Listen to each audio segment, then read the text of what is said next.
چرا گاو بنفش؟ اما چرا سیدکودین عنوان گاو بنفش را برای کتابش انتخاب کرده است؟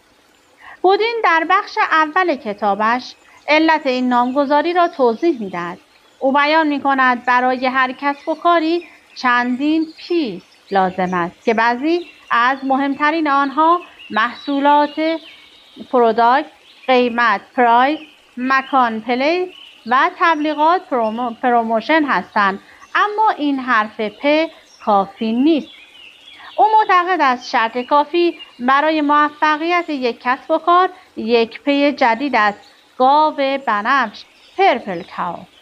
در کتاب آمده است چند سال پیش که همراه خانواده‌ام در فرانسه با اتومبیل به گردش رفته بودیم، از دیدن صدها گاو که مثل تصاویر برجسته کتاب‌های قصه در مراتع کنار بزرگ‌ها در حال چریدن بودند به وجد آمده بودیم.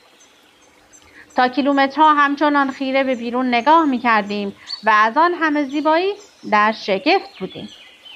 اما حالا یک گاو بنفش شاید جالب به نظر برسد بین گاوهای قهوه‌ای. سیدکودین معلم، نویسنده